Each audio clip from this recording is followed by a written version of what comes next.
मेरा नाम काजल है। मेरे माँ-बाप ने मुझे जान से मार दिया और बहुत दूर फेंक आए। वह मुझे कहते थे कि तुमने हमारी इज़्ज़त खाक में मिला दी है। मैं नहीं जानती थी कि मैंने ऐसा कौन-सा काम किया है जो उनकी इज़्ज़त खाक में मिल गई थी। मैं तो बस एक अपाहिज लड़की थी जिसे दुनिया का कोई होश नहीं था। मेरे माँ-बाप ने मुझे ज़हर दे दिया था। उनकी नज़रों में मैं मर चुकी थी, मगर किसी अच्छे और भले इंसान की मुझ पर नज़र पड़ गई। उसने मेरी जान बचाई। फिर वह मुझे अपने घर लेकर आ गया। कुछ साल बाद जब मैं 18 साल की हुई तो उसने मुझसे शादी कर ली। मैं उसके साथ बहुत खुश थी। एक दिन मेरी नौकरानी रोते हुए बोली, मैडम जी, मुझसे ये दुख देखा नहीं जाता। जब मैंने उससे पूछा कि कौन सा दुख, तब वह बोली, आज आप अपने बिस्तर की चादर हटाकर खुद देख लेना, आपको सब पता चल जाएगा कि साहब जी आप पर इतना मेहरबान क्यों रहते हैं। रात को जब मेरे पति के सोने के बाद मैंने जैसे ही अपने बिस्तर की चादर हटाई तो मेरे सर पर आसमान गिर पड़ा। ऐसा लगता था कि अभी मेरी जान निकल जाएगी, क्योंकि मेरी चादर के नीचे तो मेरे पापा प्राइवेट कंपनी में जॉब करते थे। मेरी माँ को भी जॉब करने का बहुत शौक था, मगर पापा ने मम्मी को जॉब करने नहीं दिया। उनकी खूबसूरती की वजह से वह उन्हें बाहर ही नहीं जाने देते थे। मेरी माँ की शिक्षा मेरे पापा से कहीं ज्यादा थी। वह कहती थी कि मेरी काबिलियत से तुम्हारा बाप जलता है, इसीलिए मुझे जॉब नहीं करने देता। बस इसी वजह से दोनों की आपस में नहीं बनती थी। हर वक्त लड़ाई झगड़े चलते रहते थे। मम्मी की बातों में ज्यादा उनके दोस्तों का हाथ रहता था। हर वक्त अपनी महंगी चीजें रखते थे। मम्मी के अंदर भी इच्छा पैदा होती थी कि वह भी ऐसी महंगी महंगी चीजें इस्तेमाल करें। उन्हें अपनी गरीबी बहुत बुरी लगती थी। हालांकि हमारे घर में किसी चीज की कमी नहीं थी। बस पापा इतना कमा लेते थे जिससे हमारे घर का खर्चा बहुत ही अच्छे से चल सकता था। मेरी पैदाइश पर दोनों ही खुश थे।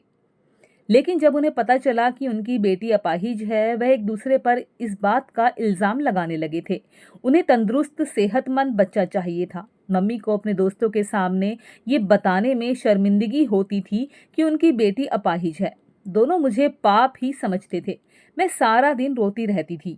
एक दादी ही थी जो मेरा ख्याल रखती थी, मेरे पास बैठी रहती थी, और ऐसे ही करते करते मैं 12 साल की हो गई थी। मुझे कहीं भी जाने की अनुमति नहीं थी। मैं मम्मी पापा की लड़ाई झगड़ा देखकर बड़ी हुई थी। मुझे बेपनाह खूबसूरती मम्मी से विरासत में मिली थी, लेकिन इतनी खूबसूरती का क्या फायदा जब मुझे कोई प्यार ही नहीं करता था। भगवान ने मुझे खूबसूरती दिल खोल कर दे दी थी, लेकिन मुझे चलने फिरने के लिए पैर नहीं दिए थे। जब आपको बहुत सुंदर समझा जाए तो फिर आपके अंदर की सारी खूबियां कमी में बदल जाती हैं। वह दोनों कहते कि हमें ये अपाहिज लड़की मिली है। हालांकि मैं उनकी इकलौती औलाद थी। पापा और औलाद नहीं चाहते थे। इतनी खूबसूरत बच्ची है, काश अपनी टांगों से चल सकती। कौन इससे शादी करेगा? हमेशा हमारी जिंदगी पर एक बोझ की तरह बनी रहेगी। मेरा दिल चाहता था कि मेरे माँ बाप मुझे प्यार करें, मगर वह तो मेरी तरफ देखने के लिए भी राजी नहीं थे। वह तो आपस में एक दूसरे से लड़ते रहते थे और एक दूसरे से अलग हो जाना चाहते थे। मम्मी पापा से कहती थी कि मुझे तलाक दे दो, मुझे तुम्हारे साथ नहीं रहना। मुझे किसी अनाथ आश्रम में डाल देना चाहते थे, लेकिन दादी ने ऐसा नहीं होने दिया। और फिर अचानक दादी की तबीयत खराब रहने लगी तो कोई मुझे पूछता तक नहीं था। उनका इलाज भी जैसे तैसे चल रहा था। और फिर किसी बीमारी के दौरान दादी 1 महीने के बाद ही हमेशा हमेशा के लिए भगवान के पास चली गई। मैं बहुत रोई थी कि भगवान मुझे भी अपने पास बुला ले। दादी को मरे कुछ ही दिन गुजरे थे कि मम्मी पापा की लड़ाई हो गई थी।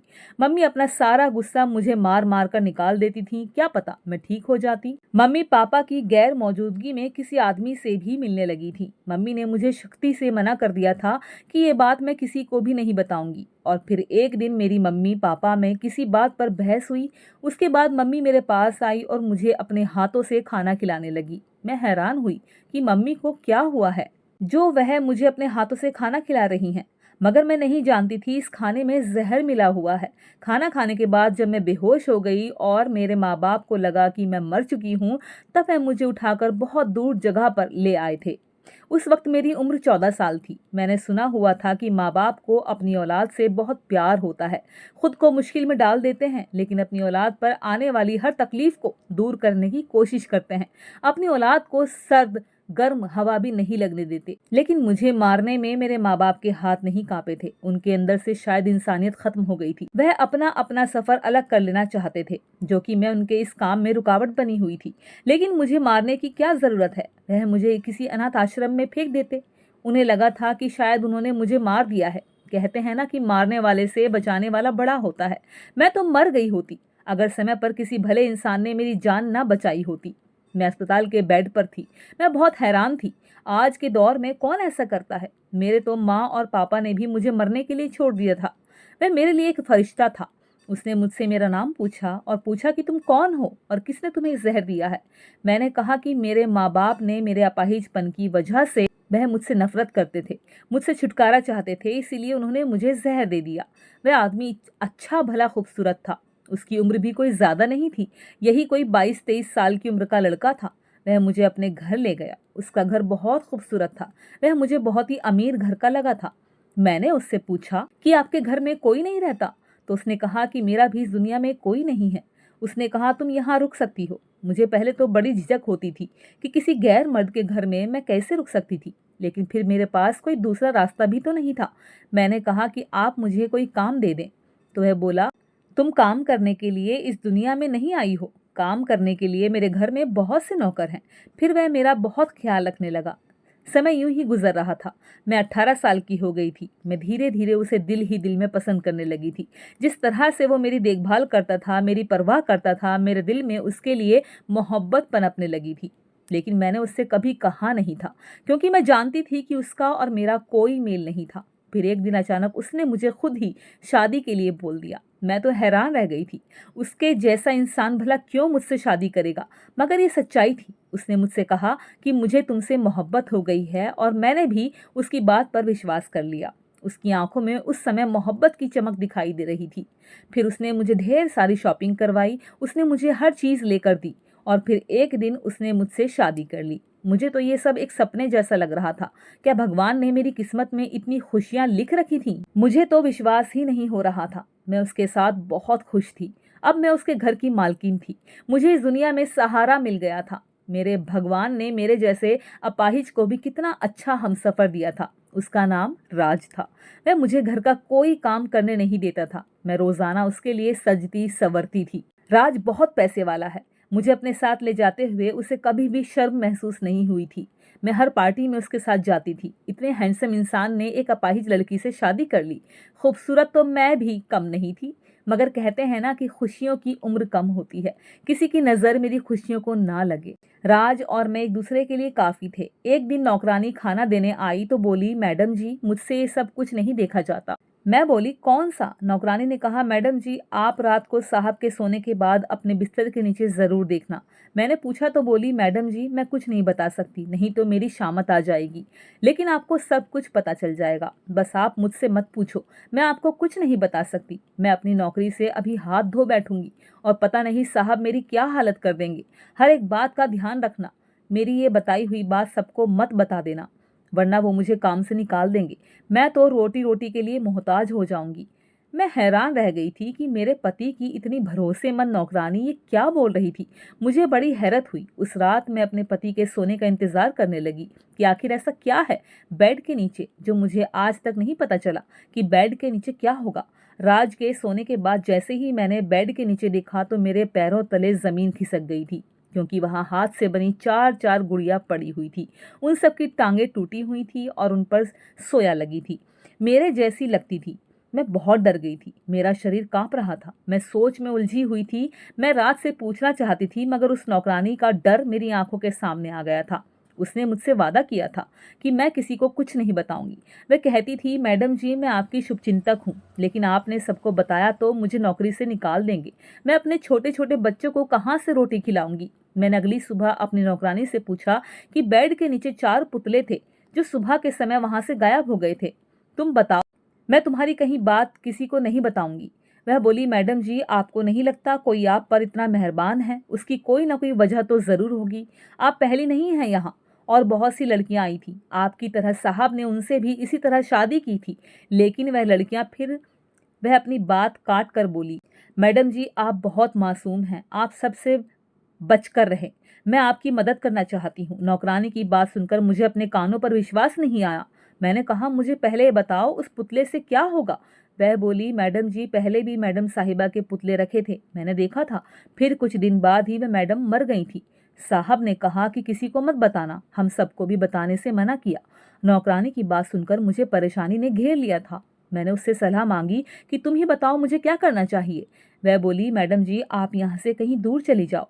मैडम जी, पास ही एक एनजीओ है, वहाँ अनाथ और बेसहारा लड़कियों को रखा जाता है और यहाँ पर आप मारी जाएंगी। ये देखकर और नौकरानी की बात सुनकर मैं बहुत डर गई थी। मेरा दिल ये मानने से इनकार कर रहा था कि राज मेरा कितना ख्याल रखता था, मेरे इलाज के लिए कितना चिंतित रहता था। उसने कहा था कि मैंने डॉक्टर से बात कर ली है, डॉक्टरों ने उम्मीद जताई है कि तुम जल्दी ठीक हो जाओगी, तुम्हारा इलाज हो जाएगा और तुम अपने पैरों पर खड़ी हो सकोगी।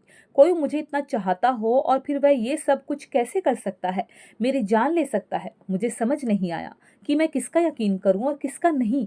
वह नौकरानी एक दूसरी नौकरानी को लेकर आई, उसने भी वही कहानी सुनाई। नौकरानी के मुंह से सुनकर अब मैं सच में डर गई थी। नौकरानी ने मेरी बहुत मदद की थी। उसी ने टैक्सी बुलाई और मुझे उसमें बैठा दिया और ड्राइवर को कहा कि इन मैडम जी को एनजीओ के गेट पर उतार देना। उसने मुझे एनजीओ के गेट पर उतार दिया। कुछ समय के बाद मैं बाहर ही कुर्सी पर बैठी रही। मेरी माँ ने मुझे देख लिया और गाड़ी रोककर मेरे पास आ गई। वह मुझे जिंदा देखकर रोने लगी। मैं अपनी माँ को दिखा भी नहीं सकती थी। माँ मेरी आंखों में डर देखकर बहुत शर्मिंदा हुई। मुझसे कहने लगी, बेटा मुझे माफ़ कर दो, मैंने तुम्हारे साथ जो कुछ भी किया वह बहुत गलत किया था। मैं तो समझी थी कि तुम मर गई हो, मगर तुम तो जिंदा हो। वो मेरे पास आने लगी, लेकिन मुझे उन पर गुस्सा आया। मैंने कहा कि खबरदार, आपने मेरे करीब आने की कोशिश भी की तो मैं आपको कभी माफ़ नहीं करूंगी। माँ मेरे पाँव पड़कर बोली कि मुझे माफ़ कर दो बेटी, उस दिन तुम्हें मारना मेरा फैसला नहीं था, बल्कि ये फैसला तुम्हारे बाप का था। मैं बहुत मजबूर थी, मगर अब तुम्हारा बाप मुझसे न जाने कब अलग हो गया है और उसने अपनी अलग दुनिया बसा ली है। मैंने कहा कि मैं कैसे विश्वास कर लूं कि आप घर जाकर मुझे अच्छे से रखेंगी, मुझे मारेंगी नहीं, मेरे साथ बुरा बर्ताव नहीं करेंगी।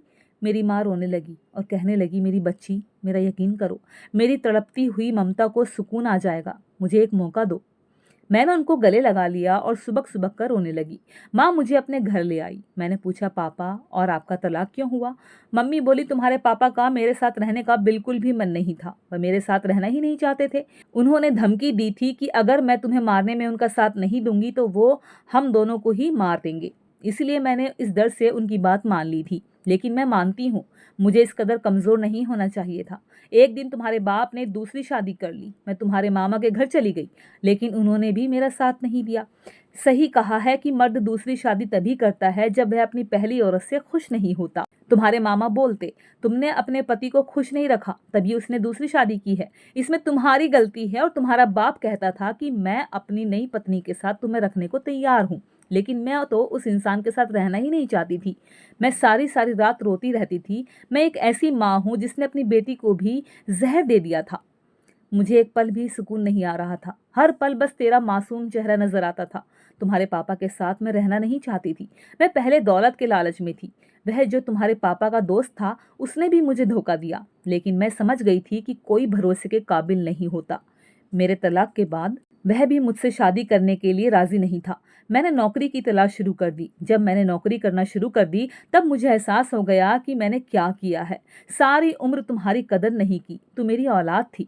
मैंने तुम्हारे साथ बहुत बुरा किया। कितने लोग होते हैं जो औलाद की खुशी को तरसते रहते हैं और भगवान से दुआएं करते हैं, उनके मुंह नहीं थकते मन्नतें मांगने से। और मुझे तो भगवान ने औलाद की खुशी दी थी। मुझे माफ़ कर दो बेटा। मैं उनको और शर्मिंदा नहीं देख सकती थी, इसीलिए मैंने अपनी माँ को माफ़ कर दिया। मेरी माँ खुश हो गई। मेरी माँ बोली, अब मैं तुम्हें कहीं जाने नहीं दूंगी, इस समय तुम कहाँ रहती हो? मैंने कहा, जब आप लोग मुझे मारकर कचरे में फेंक गए थे, तब मुझे एक आदमी अपने घर ले गया था, मेरा इलाज करवाया और फिर उसी ने मुझसे शादी कर ली। अब मुझे पता चला है कि वह इंसान अच्छा नहीं है। मुझे वहाँ काम करने वाली नौकरानी ने बताया कि उसने पहले भी बहुत सी शादियाँ की हुई थी और वह अपनी पत्नी की हमशक्ल गुड़िया बेड के नीचे रखता है और फिर कुछ ही दिन के बाद उसकी पत्नी मर जाती है। जब मुझे ये सच्चाई पता चल गई तो मैं वहाँ से भाग आई। मैंने रोते हुए अपनी माँ को सारी बात बता दी। मेरी माँ रोते हुए बोली, ये सब मेरी वजह से हुआ है, मैं अच्छी नहीं हूँ, तभी तुम्हें इतनी मुश्किल हुई है। तुम अपनी माँ को माफ़ कर दो। मैंने कहा मम्मी इसमें आपका कोई दोष नहीं है। अब मम्मी बोली इसमें मेरा ही दोष है। तुम्हें इस कदर नफरत से पाला, दिन रात भूखी रखती थी, तुम्हें मारती थी, मगर अब मैं तुम्हें कभी भी शिकायत का मौका नहीं दूंगी, एक अच्छी माँ बनकर दिखाऊंगी। अब मैं अपनी माँ के साथ रहने लगी थी। मैं उनसे बातें करने की बहुत कोशिश करती थी। मम्मी उस उम्र में भी बहुत खूबसूरत थी, कहीं से भी एक शादीशुदा बेटी की माँ नहीं लगती थी। कोई भी धोखा खा जाता, वह मेरी बड़ी बहन लगती थी। अब भी उन पर कई मर्द मरते थे। अब मम्मी एक जॉब करती थी, उनकी तरफ से एक घर मिला हुआ है, उसकी ही तरफ से गाड़ी भी मिली थी। वह किसी अच्छी पोस्ट पर जॉब करती थी। मुझे कहा कि मैं जब तुम्हें तुम्हारे पति से तलाक दिलवा दूंगी तो तुम्हें घबराने की जरूरत नहीं है। अब तुम अकेली नहीं हो, तुम्हारी माँ तुम्हारे साथ है। मैं खुश हो गई कि मैं अकेली नहीं हूँ। मुझे कहीं ना कहीं राज को छोड़ने का दुख जरूर था, लेकिन अब मैंने उसका असली रूप जान लिया था। तो मुझे डर लगता है कि वह आगे मेरे साथ क्या कर सकता था। मम्मी ऑफिस से वापस आकर मुझसे बातें करती थी, मुझे बताती थी कि मैंने अपने पुराने सब दोस्तों को छोड़ दिया है। सब मुझे नीचा दिखाते थे, उन्होंने ही मेरे अंदर जहर भर दिया था। मैंने कहा कि इंसान गलतियों से ही सीखता है। मम्मी ने मेरे सामने तलाक के पेपर रखे और कहने लगी ये पेपर मैंने तैयार करवा दिए हैं, तुम इन पर साइन कर दो। तलाक के पेपर देखकर मेरा दिल न जाने क्यों धड़क उठा। मैंने तलाक के पेपर माँ से ले लिए थे। मैंने कहा मैं सोच समझकर साइन कर दूंगी। मैं रोज पेपर देखती थी, लेकिन मुझे साइन करने की हिम्मत नहीं होती थी। माँ मुझे रोज बोलती थी कि पेपर पर साइन कर दो, जिससे कि राज से भी इन पेपरों पर साइन करवाए जा सके। मुझे यहाँ रहते 1 महीना हो गया था। एक दिन रात को मैं प्यास लगने की वजह से उठी। माँ मेरे कमरे में ही पानी का जग रख देती थी, लेकिन आज मेरे कमरे में पानी नहीं था। मैं पानी लेने किचन में जाने लगी, लेकिन मुझे माँ के कमरे से आवाज आ रही थी। मुझे हैरत हुई। मैंने सोचा कि सुनूं तो सही, माँ किससे बात कर रही है। रात के समय मम्मी के कमरे में कौन हो सकता है। मम्मी ने तो कहा था कि उन्होंने सबसे संबंध तोड़ दिया है। मैं गौर से सुनने लगी। मम्मी के कमरे से किसी मर्द की आवाज आ रही थी। मम्मी को वह आदमी कह रहा था कि तुम जल्द से जल्द अपनी बेटी को तलाक दिलवाओ, नहीं तो मैं तुम्हें नौकरी से निकाल दूंगा। शायद वह मेरी माँ का बॉस था, लेकिन रात के समय वह मेरी माँ के कमरे में क्या कर रहा था। मुझे ये सब ठीक नहीं लगा। फिर वह कहने लगा, तुम देख रही हो तुम्हारे सपने कभी पूरे होंगे जब तुम मेरा काम करोगी। अगर मैं तुमसे अपना घर और गाड़ी वापस ले लूं तो तुम सड़क पर आ जाओगी। तुम अभी तक अपनी बेटी को नहीं मना पाई। मैंने इतना कुछ किया, तुम्हारी बेटी की नौकरी को पैसे दिए, उसको घर से निकलवाया, तुम्हारी बेटी के दिल में शक पैदा किया, झूठे पुतले बनवा कर रखे, उससे चालाकी से पेपर पर साइन नहीं करवा सकती हो। ये अपाहिज लड़की मेरे बेटे की जिंदगी में नहीं होनी चाहिए। मैं हैरान थी, ये मेरी ही बात हो रही थी। यकीनन ये आदमी मेरे पति राज का बाप था। मेरी माँ बोली, जैसा तुम बोलोगे वैसा ही होगा, अब तुम्हें शिकायत का मौका नहीं मिलेगा। मैंने अपनी बेटी के दिल में जगह बना ली है, और उसके दिल में जगह बनते बनते कितना समय लग गया। वो बहुत भोली भाली है। मैं उससे तलाक के पेपर्स पर साइन करवा लूंगी। अब मुझे सारी बात समझ में आ गई थी। मुझे अपनी कामवाली पर गुस्सा आया। मैंने इतनी मोहब्बत करने वाले पति पर विश्वास नहीं किया। मैं कितनी आसानी से राज को छोड़कर आ गई थी। जो माँ बेटी को जहर दे सकती है, अचानक इतनी अच्छी कैसे हो सकती है। ये उनकी सोची समझी चाल थी। नौकरानी भी मिली हुई थी। मैं उनकी बातों में आ गई। उन्होंने ही गुड़िया मेरे बेड के नीचे रखी थी और ये मन घड़त कहानी बनाई थी। मुझे एकदम घुटन का एहसास हुआ। मैं यहाँ से निकल जाना चाहती थी। मैं फिर चुपचाप जाकर अपने कमरे में लेट गई थी। मैंने मम्मी को बिल्कुल भी एहसास नहीं होने दिया कि मैं उनकी सच्चाई जान चुकी हूँ।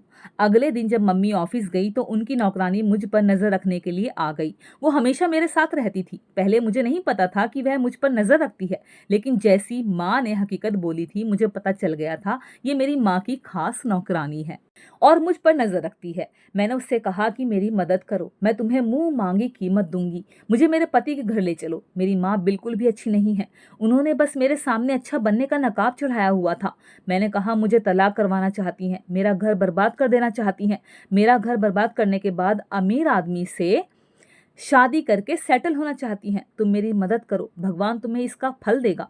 उस नौकरानी को शायद मुझ पर दया आ गई थी और उसे कुछ पैसों की भी जरूरत थी, इसीलिए वह मान गई। मैंने तुरंत अपने सोने के कंगन नौकरानी को दे दिए। मैंने कहा मैं इसके बाद भी तुम्हें जितनी रकम तुम मांगोगी उतनी दे दूंगी, बस मेरी मदद कर दो। वह खुश हो गई। मैं ऑटो में बैठकर सीधा राज के पास आ गई। मेरा पति अभी मेरी यादों में तड़प रहा था और मेरी याद में सूख कर आधा हो गया था। राज मुझे देखकर हैरान हुआ और बोला, बगैर बताए तुम कहाँ चली गई थी? मैंने तुम्हें कहाँ कहाँ नहीं ढूंढा। ऐसी कौन सी गलती हो गई थी मुझसे जो तुमने मुझे छोड़ दिया? मैंने कहा, राज मुझे माफ कर दो। तुम्हारी नौकरानी ने मुझसे कहा था कि तुम लड़कियों को इस्तेमाल करते हो और फिर उन्हें जान से मार देते हो। उसने मेरी हमशक्ल पुतली बेड के नीचे रखे हुए थे। मैंने राज को सारी कहानी बताई। नौकरानी को ढूंढा तो वह घर में कहीं भी नहीं थी।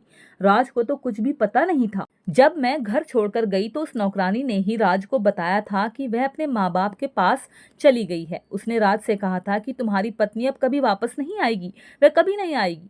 राज से कहा कि मैं डर गई थी, मुझे माफ कर दो। मैंने तुम्हारा विश्वास नहीं किया और एक गलत इंसान पर विश्वास कर लिया। जिस लड़की के माँ बाप ने उसे इस्तेमाल करके अपने मतलब के लिए फेंक दिया हो, वह लड़की ऐसी ही बन जाती है। उसे किसी पर विश्वास नहीं रहता। मैंने कहा, मेरी माँ और तुम्हारे बाप ने हमें अलग करने का इरादा बनाया हुआ है। दोनों आपस में मिले हुए हैं। तुम्हारे पापा मेरे जैसी अपाहिज लड़की को अपनी बहू स्वीकार नहीं करना चाहते हैं। उन्हें तुम्हारे साथ कदम से कदम मिलाकर चलने वाली बहू चाहिए, जिसमें कोई कमी ना हो। वो मेरी माँ से इसी शर्त पर शादी भी करना चाहते हैं कि पहले वह मेरा तलाक करवाएंगी। सारी हकीकत जानकर राज हैरान हो गया था। वह कहने लगा, मुझे पापा शुरू से ही पसंद नहीं है, इसीलिए तो मैं अपने बाप से अलग रहता हूँ। मैं उनकी अय्याशी आदतों से परेशान हूँ। वे हर खूबसूरत औरत को शादी के सपने दिखाते हैं और अपने पैसों से उसको पूरा कर लेते हैं और फिर उस औरत को छोड़ देते हैं। राज की बात का मतलब मैं समझ गई थी। वे मेरी माँ को भी अपने मकसद के लिए इस्तेमाल कर रहे थे, उनसे शादी नहीं करते। राज ने कहा, मैं तुम्हें कभी भी नहीं छोड़ूंगा। मैं उस नौकरानी को काम से निकाल दूंगा। मेरे पति ने भी मेरा हाथ थाम लिया था। राज मुझसे बहुत मोहब्बत करता था। ऐसे लोग जो दौलत के लालच में आकर अपना घर तबाह करते हैं, उन पर कभी भी विश्वास नहीं करना चाहिए। मेरी माँ को भी अब सब कुछ पता चल गया था। वह भी मेरे घर आई थी। उन्हें फिक्र थी कि अगर मैं राज के साथ रहने लगी तो उनके हाथ से निकल जाती। उन्हें किसी से मोहब्बत ही नहीं थी, वह तो सिर्फ दौलत की भूखी थी। मेरी माँ कहने लगी, तुम मेरी बेटी हो, मेरे साथ चलो, मैं तुम्हारा इलाज करवा लूंगी। यह आदमी अच्छा आदमी नहीं है, तुम्हारी जान ले लेगा। मैं तुम्हें इस आदमी से तलाक दिलवा दूंगी। मैंने कहा, मैं आपका असली चेहरा देख चुकी हूँ। मैं राज के साथ रहूंगी। मैं बेवकूफ़ थी जो आप पर विश्वास किया। मुझे समझ जाना चाहिए था कि आप विश्वास के लायक नहीं हैं। वह कहने लगी, क्या बोल रही हो? मैं तुम्हारा तलाक करवाना चाहती हूँ और तुमने तो मुझे माफ कर दिया था। मैंने कहा, मैंने आपकी उस रात सारी बातें सुन ली थी, मगर अब आपने मेरे साथ कोई भी जबरदस्ती की तो मैं आपको पुलिस से पकड़वा दूंगी। पुलिस का नाम सुनते ही मेरी माँ घबरा गई। मैंने कहा कि आप इस काबिल नहीं है कि आपको माफ किया जाए। और फिर मैंने अपनी माँ पर कोई भी तरस नहीं दिखाया। मैंने उन्हें जान से मार देने के जुर्म में पुलिस के हवाले कर दिया था। मैंने पुलिस को बता दिया था कि उन्होंने मुझे जहर देकर मारने की कोशिश की थी। पुलिस उन्हें गिरफ्तार करके ले गई थी। मैं कभी भी ऐसा ना करती, लेकिन मुझे पता था कि उन्होंने मेरी जिंदगी में सुकून कभी नहीं रहने दिया था। भगवान का धन्यवाद था कि अब सब कुछ ठीक हो गया था। राज ने मुझे बताया कि मैंने तुम्हें बहुत ढूंढा था, मगर तुम मुझे कहीं नहीं मिली, चाहे तुम मुझ पर विश्वास करो या नहीं।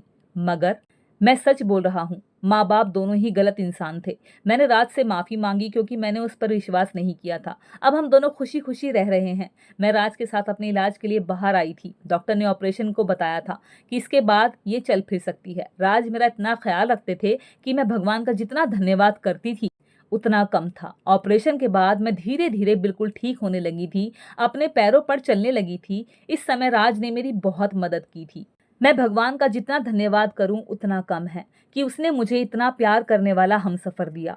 दोस्तों, ये थी मेरी कहानी। आपको कैसी लगी हमें कमेंट करके ज़रूर बताना। कहानी को लाइक और शेयर करना और चैनल आनी ऑफिशियल कहानियाँ को सब्सक्राइब ज़रूर करना। धन्यवाद दोस्तों।